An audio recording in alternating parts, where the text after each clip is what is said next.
welcome to Season 1, Episode number 41 of Pro Wrestling's Top 50. I'm your host, Travis McNeil, and today we continue our countdown of the top 50 matches of 2020 as we officially enter the top 10 with match number 10 on our list, which is the Mask vs. Mask 2 out of 3 Falls match between Villano 3 Jr. and Aereo from the March 1st AAA show. Lucha Libre, I will say, is an acquired taste.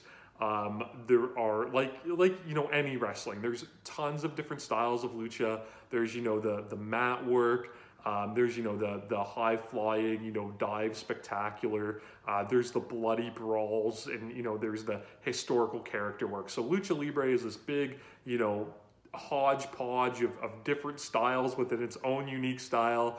I feel like it can be quite intimidating to get into. Unless you can find, a gateway into it. I was lucky that in the 90s, in Canada, we got AAA on TV. So I watched a bunch of lucha growing up, and that kind of, bred me to understand the style and be able to appreciate it. This match is by far, though, my favorite Lucha Libre match in years. I'm very happy that I was able to include a lucha match on this list. Honestly, I could have argued that this match could have even deserved a higher spot than coming in on number 10 because it is that good. What I love about this match is it takes all of those styles of Lucha Libre that I've mentioned. It brings them all together, and this match is long. It runs almost 50 minutes. There's no commentary. It's in Mexico. It's, kind of like a fan cam shot sort of thing. At its core, it's maybe a little bit intimidating, but it's available for free on YouTube, and I hope that you give it a try because it is worth it. There are, some prerequisites that really help with the enjoyment, coming into this match.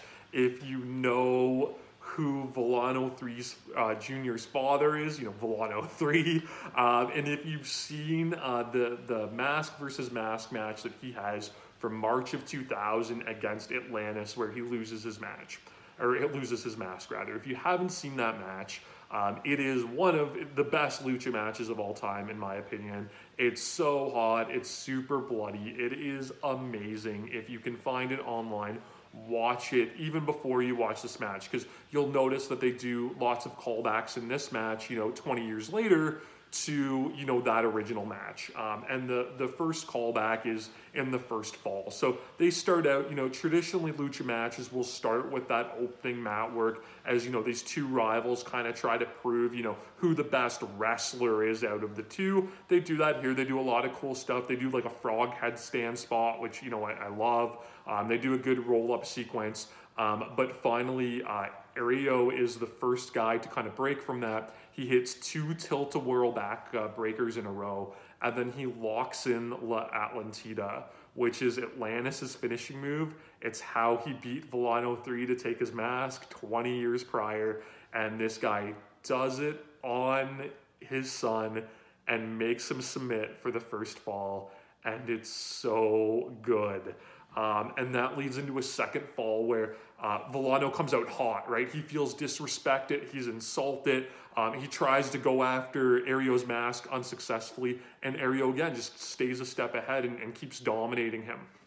And that leads to a spot that I thought was genius, where Villano 3 fakes a knee injury for an extended period of time. They bring the paramedics out and everything like that, and you think, this guy really got injured. They do a really good job selling it, and then all of a sudden he turns, goes on the attack for Aereo, hits a big tope to the floor on him where they actually crack heads, which busts Villano 3 open, which, whether it was legitimate or he bleeded, I have no idea, but that same spot happened in the Villano Atlantis match, where Villano hits a tope, they crack heads, and he bleeds through his mask. So again, just the callback there is incredible. But he uses that, gets Aereo back in the ring, and hits Cannonball Senton from the top to score the second fall and even it up. From there though, like, it's established, like, both of these guys hate each other, right? Villano is mad that, you know, his family and his, you know, father who's passed away, you know, was disrespected. And now Aereo, you know, is mad that, you know, he fell for this trick, right? And actually took mercy upon his opponent and thought he was injured. So the third fall is just them killing each other, like, straight up. Villano hits a super ugly, like, flipping German suplex thing from the top rope that was just completely nasty. He brings like I'll call it a trash can, but it's not like your aluminum trash can that you see in, you know, American wrestling that just crumbles upon impact. It's like this big metal drum in, and he, you know, power bombs Aereo on top of it. They end up going out to the floor, and Aereo hits maybe the craziest dive I have ever seen. So picture that Villano is standing on the floor and has the horizontal ring rope in front of him. Aereo is on the complete opposite side of the ring, standing, you know, behind that horizontal ring rope. He proceeds to climb up to the top rope and run completely down the length of the perpendicular, like the vertical facing ring rope, runs down it completely into a springboard dive off the horizontal one in front of Villano onto him on the floor. I can't do it justice with words. I don't even know if that made sense, but it was the most insane dive I've ever seen. From there, Aereo takes him into the crowd. I forgot to mention, this match is held in his hometown, so the crowd is super, super behind him. So he brings him into the crowd, and his people, they all fell for the ruse of the knee injury too, and he proceeds to, you know, rip at Villano's mask and tear it open in the crowd.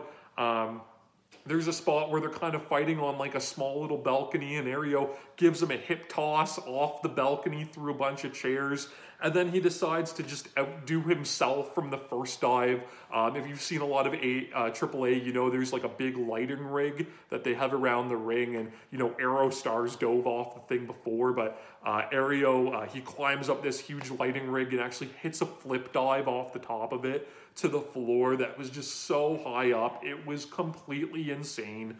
From there, you know, medics come back out, and again, just an awesome spot where they're tending to Villano, and Aereo starts throwing the medics out of the ring and shoving them away because, you know, he faked that injury before, right? It's like the boy who cried wolf. He had these medics out there to tend to him when he didn't need it, so he's not going to have those medics now. He then gives him a power bomb, you know, on the same metal drum of a garbage can, right? Just to pay off that having happened to him, you know, earlier. They do really, really good near falls from here. You know, Villano manages to make a bit of a comeback, and he keeps going for his senton that won him the second fall out of desperation, and he keeps missing. They actually did an incredible near fall where he missed that, and Villano immediately covered and almost got 3. You know, there's a trope in Lucha Libre that you have to get used to of referees counting very slowly to make, you know, increase the drama for near falls, and they used that here, which, you know, again, just made it even more, you know, miraculous that, you know, these guys were getting their shoulder up, and it just piqued the drama. There's just an excellent spot leading into the finish where Aereo gets La Atlantida again.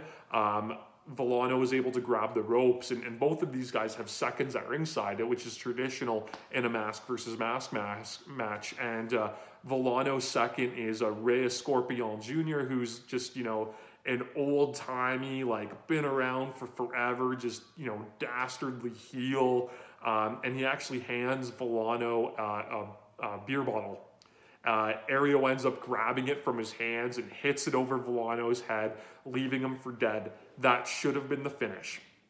But what happens instead is the hatred is built to such a point that Aereo constructs a bunch of chairs on the arena floor, and he lies Villano 3 across it, and he climbs up to the top rope, and he's going to basically finish this man and end his career. His own second is, you know, pleading with him not to do it, that it's not worth it, that he could go in and win the match. And, you know, Aereo has that, you know, slight second of hesitation of, you know, should I do this? And he decides to go through with it, but at that point, he had wasted too much time, and it was the critical mistake. Villano was able to roll off the chairs. Aereo, you know, somersaulted down to his, you know, his own death through all of these chairs onto the cold hard arena floor. We get a double count out spot at that point, and the finish here is so frustrating, but it's also so brilliant. A match this important with people's identities on the line, it's more important than a title match in Mexico, right? There's no way a match like that would ever end on a countout, or so you think, right? So both of these guys are crawling into the ring to beat the count. Villano 3 rolls in, and in just the biggest punch in the gut finish ever, Rey Scorpion grabs Areo's foot and prevents him from beating the count. And Villano 3 wins the match, takes Aereo's mask in his hometown through such, you know, dirty circumstances. But the joy that he shows in taking the mask and winning the match and doing his father proud is just, it's so genuine and so scumbagish that it just shows that this man is, you know, going to eventually, you know, with more seasoning and more experience, be one of the top heels in Lucha Libre, just like his father was. And we'll look back, I truly feel that we'll look back at this match in 10 years and think of it as the match that made Villano 3 Jr. Like I said, this match is available for free on YouTube, so you really should go and watch it. It's absolutely incredible. One of my favorite matches of the year. Like I said, my favorite Lucha match in years. It's an absolute masterpiece. Exactly why I love Lucha Libre. Please subscribe to the channel here on YouTube, follow on Instagram and Twitter at Wrestling50, and join me again tomorrow as we continue to count down pro wrestling's time.